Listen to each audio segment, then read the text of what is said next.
1946 کا جاپان دوسری جنگ عظیم کی راکھ سے اٹھنے کی کوشش کر رہا تھا۔ تباہ حال معیشت، ٹوٹا ہوا انفراسٹرکچر اور مایوسی کے سائے میں ٹوکیو کے ایک چھوٹے سے کمرے میں دو نوجوان انجینئر ایک خواب کو حقیقت بنانے میں مصروف تھے، مسارو ایبوکا اور اکیو موریتا، جنہوں نے مل کر ایک ایسی کمپنی کی بنیاد رکھی جو آگے چل کر دنیا کی ٹیکنالوجی کی سمت بدلنے والی تھی۔ اس وقت نہ وسائل تھے، نہ جدید لیبارٹریز، صرف تقریباً 1,90,000 ین کا محدود سرمایہ، صرف 20 ملازمین اور ایک عظیم کمپنی کا نام رکھا گیا ٹوکیو توشوشن کوگیو، جس کا مطلب تھا ٹوکیو ٹیلی کمیونیکیشن انجینئرنگ کارپوریشن۔ ابتدا کسی بڑی فیکٹری سے نہیں بلکہ ایک سادہ سے کمرے سے ہوئی، جہاں یہ لوگ خراب ریڈیو کو ٹھیک کر کے اپنی پہچان بنانے کی کوشش کر رہے تھے۔ جنگ کے کھنڈرات میں جنم لینے والی یہ چھوٹی سی ورکشاپ دراصل ایک ایسی عالمی برانڈ کی پہلی دھڑکن تھی جسے آج ہم سونی کے نام سے جانتے ہیں۔ میرا نام محمد رضوان ہے اور آپ دیکھ رہے ہیں کون، کیا اور کیسے۔ جنگ کے بعد ایک چھوٹے سے کمرے سے شروع ہونے والا سفر اب پہلے بڑے امتحان کی طرف بڑھ رہا تھا۔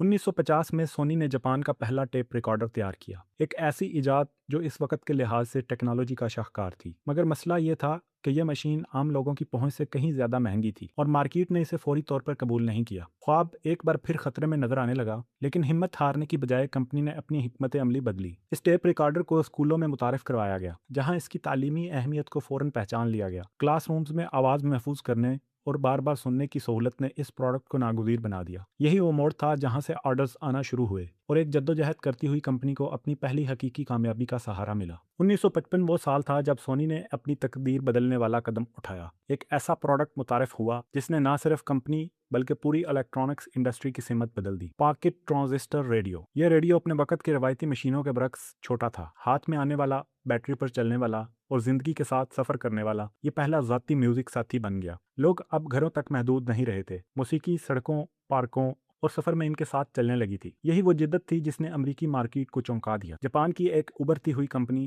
پہلی بار عالمی سطح پر جانے لگی۔ اسی تاریخی دور میں ایک بڑا فیصلہ ہوا۔ مشکل اور طویل جاپانی نام ٹوکیو توشوشن کوگیو کو بدل کر ایک سادہ، مختصر اور یاد رہ جانے والا نام رکھ دیا گیا، سونی۔ یہ صرف نام کی تبدیلی نہیں تھی بلکہ ایک مقامی کمپنی کے عالمی برانڈ بننے کا سفر تھا۔ کمپنی کا یہ نام لاطینی زبان کے ایک لفظ سونس سے لیا گیا ہے، جس کا مطلب ہے آواز۔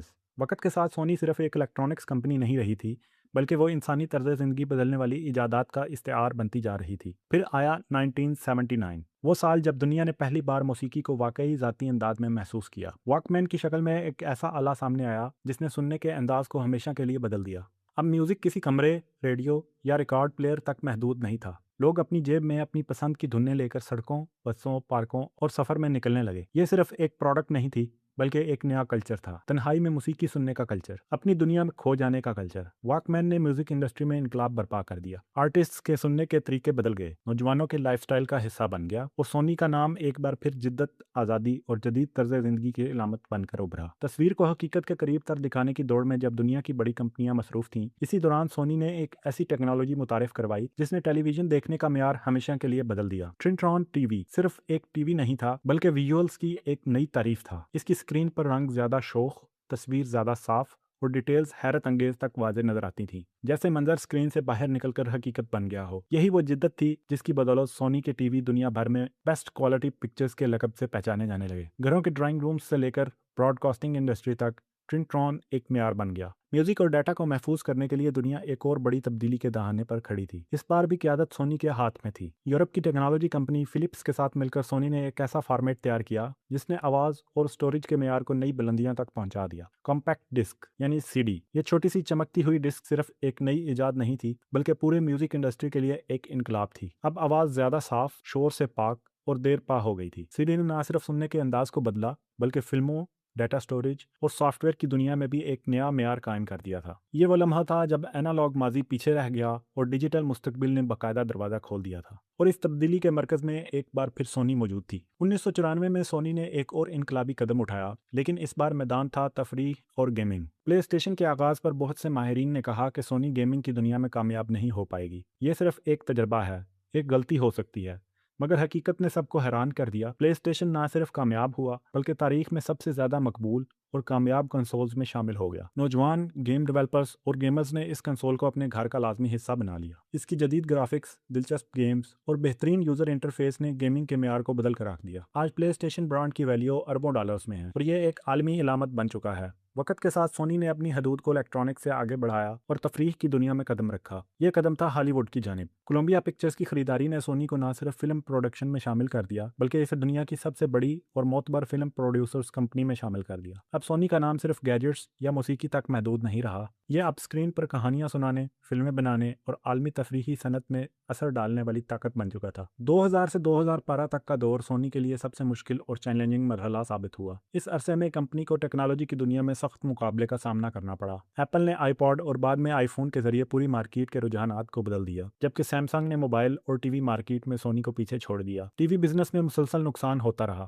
موبائل فونز کی کم فروخت اور دیگر الیکٹرانکس میں مقابلے کی شدت نے کمپنی کی مالیاتی حالت کو بری طرح متاثر کیا۔ نتیجتاً سونی کو اربوں ڈالر کا نقصان اٹھانا پڑا۔ یہ وہ دور تھا جب عالمی برانڈز ہونے کے باوجود سونی کو یہ سیکھنا پڑا کہ جدت، وقت اور صارف کی ترجیحات ہمیشہ بدلتی رہتی ہیں اور کامیابی کو برقرار رکھنے کے لیے مستقل جدوجہد لازمی ہے۔ کمپنی کے نئے سی ای او کازو ہیرائی نے محض نقصان کے اعداد و شمار دیکھ کر ہمت نہیں ہاری بلکہ ایک واضح اور مضبوط حکمت عملی اپنائی۔ سب سے پہلے ٹی وی بزنس کو مکمل طور پر ری اسٹرکچر کیا گیا۔ پھر کمپنی نے اپنے تاریخی مضبوط شعبے یعنی کہ گیمنگ پر فوکس بڑھایا۔ ان اقدامات کے نتیجے میں سونی نہ صرف اپنے مالیاتی نقصان سے نکل آئی بلکہ دوبارہ منافع بخش کمپنی کے طور پر ابھری۔ آج سونی ایک عالمی ٹیکنالوجی اور تفریحی طاقت کے طور پر پہچانی جاتی ہے جس کے قدم ہر شعبے میں نمایاں ہیں۔ الفا سیریز کے کیمرے پیشہ ور فوٹوگرافروں اور شوقینوں کے لیے بہترین تصویری معیار فراہم کرتے ہیں، اور موویز کے شعبے میں سونی ہالی ووڈ اور دنیا بھر کی کئی فلم پروڈکشنز میں ایک اہم کھلاڑی ہے۔ موسیقی کی دنیا میں سونی میوزک نے آرٹسٹ، البمز، ڈیجیٹل میوزک میں اثر و رسوخ قائم کیا ہے، جبکہ امیج سینسر کے شعبے میں سونی دنیا کے زیادہ تر اسمارٹ فونز کو اعلیٰ معیار کے سینسرز فراہم کر کے موبائل فوٹوگرافی کی بنیاد مضبوط کر رہا ہے۔ یوں سونی نے نہ صرف اپنے شروعاتی خواب کو حقیقت بنایا بلکہ عالمی سطح پر جدید ٹیکنالوجی، تفریح اور جدت کی علامت کے طور پر اپنی پہچان قائم کر لی ہے۔ سونی کی تاریخ ایک طویل سفر کی داستان ہے